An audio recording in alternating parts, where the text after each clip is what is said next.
Alors aujourd'hui, dans la série Celles qui se sont lancées, nous accueillons Juliette. Bonjour Juliette, pouvez-vous nous dire Bonjour qui vous Sophie. êtes? Bonjour, oui, il faut que je laisse quand même dire bonjour. Pouvez-vous nous dire Euh, qui vous êtes? Bonjour Sophie, donc je suis Juliette Angeletti, la créatrice de la marque de haute maroquinerie FI 1618, qui est une maison donc de haute maroquinerie éco-responsable et fabriquée en France. Et qu'est-ce que vous faisiez avant de lancer cette ligne? J'ai exercé, je crois, 8 ou 9 métiers auparavant.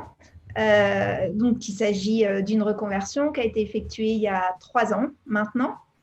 Et je suis de formation juridique. En fait, je suis juriste internationale, donc j'ai exercé quelques années en tant que juriste. Et puis, j'ai eu l'opportunité de rentrer dans les médias, et notamment la presse, qui est un de mes médias favoris.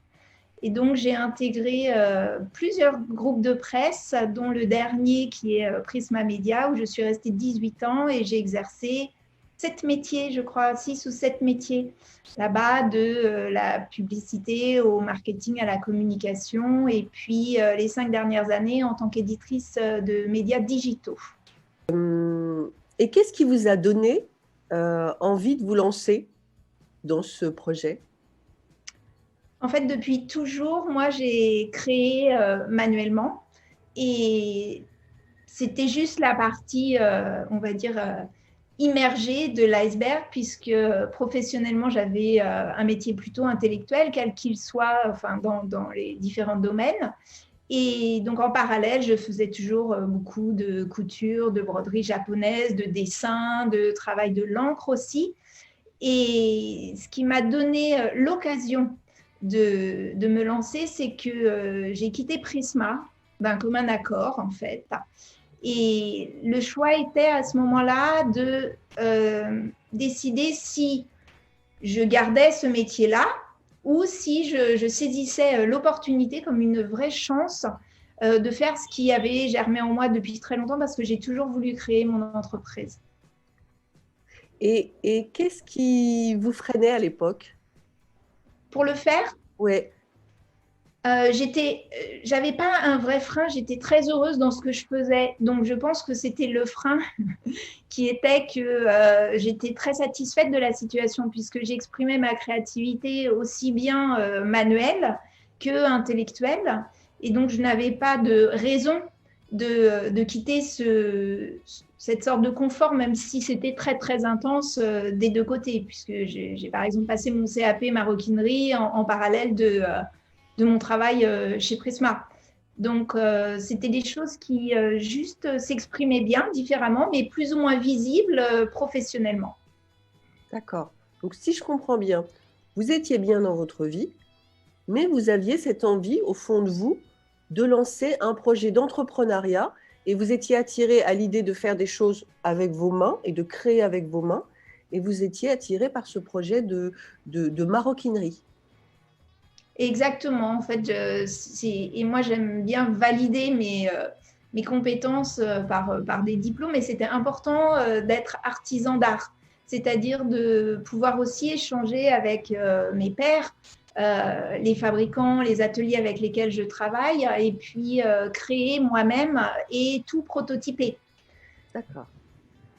Et qu'est-ce qui vous a permis de vous lancer, qui vous a donné l'énergie ou l'envie de vous lancer alors que vous étiez dans une vie qui vous convenait bien avant? En fait, c'est mon départ. C'était un départ commun enfin une décision commune prise avec Prisma. D'accord. Donc j'avais en fait une nouvelle page de ma vie qui s'ouvrait. C'est comme si j'avais refermé un grand livre, sans doute le deuxième livre de ma vie, pour ouvrir le troisième tome. Et à partir de là, j'ai été très accompagnée. Je me suis beaucoup entourée pour valider mon projet et m'assurer que ce n'était pas juste par dépit que je choisissais ça, mais que c'était un vrai choix qui correspondait à ce qui était vraiment ancré en moi depuis toujours. D'accord. Si vous aviez un conseil à donner aux personnes qui sont bien dans leur vie, mais qui ont au fond d'elles l'envie de lancer un nouveau projet ou qui ont l'opportunité de lancer un nouveau projet, qu'est-ce que vous leur conseilleriez? Alors, déjà, de ne pas quitter leur job actuel, mais de faire progressivement la bascule en testant son projet. De toute façon, il faut savoir qu'un entrepreneur va forcément beaucoup travailler. Donc, la charge de travail qu'on a professionnelle dans un travail classique ou celui que l'on occupe va de toute façon être présente après. Et la charge de développement va également être présente après. Donc, je conseillerais vraiment de faire peut-être un 4/5e, de monter son projet, de le tester, mais vraiment de le tester et d'y aller. Ne pas avoir peur de se confronter au public, si c'est un projet pour le public ou aux professionnels, parce que de toute façon, il vaut mieux sortir quelque chose plutôt vite, plutôt que d'attendre qu'il ne soit parfait et que ça ne sorte jamais et que finalement, en sortant, ça ne corresponde plus ou pas aux attentes du public concerné. Donc, vraiment, ne pas quitter son travail. Deuxième conseil, se faire entourer, parce que la solitude de l'entrepreneur, elle est terrible. Je crois que c'est quelque chose comme 50% des raisons de l'échec d'une société. Donc, moi, je suis très entourée. J'ai beaucoup cherché. J'ai tiré beaucoup de sonnettes. Là, j'intègre un incubateur que je pense exceptionnel, qui est l'incubateur de la Caserne Paris, qui est l'incubateur de mode éco-responsable le plus grand en Europe. Donc, ils ont sélectionné 15 marques de maroquinerie, dont FI 618. Et donc, 1, ne pas quitter son job. 2, tester. 3, s'entourer et surtout se faire challenger par des gens bienveillants, bien sûr, pour que ce soit constructif, mais ne pas hésiter à tester. Autrement, enfin, on va être confronté un jour ou l'autre à un public, donc autant que ce soit le plus tôt possible. Parfait. Merci beaucoup. C'était passionnant. Quelques minutes passionnantes de tout votre parcours. Désolée, on vous a demandé de résumer. Merci Juliette. Bon, vous avez un produit à nous montrer? Oui. Alors, un instant, hop. Je vais vous montrer mon produit phare qui est emblématique de la maison, qui est cette ceinture que je suis en train de nouer en direct et qui représente, qui est symbolique de phi, puisqu'elle fait en se nouant, une fois nouée, la lettre phi minuscule grecque. Le nombre d'or. Exactement. Et donc, elle est réversible et elle va à toutes les femmes et sur toutes les tenues. Et après, toute la marque est basée, toute la création est basée sur le nombre d'or. Donc, Wow. bracelet comme ça.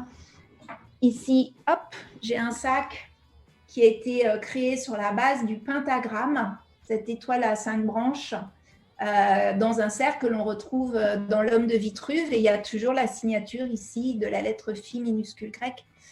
Et voilà. Donc, toute la base de cette création, parce que je ne voulais pas être ancrée dans une mode très éphémère, mais au contraire m'inscrire dans quelque chose de plus grand et atemporel.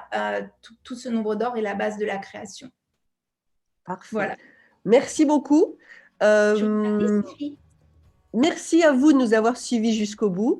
J'espère que ce témoignage va vous aider à avancer dans votre réflexion, vous aider à vous lancer. Je souhaite une très belle semaine et à mardi prochain.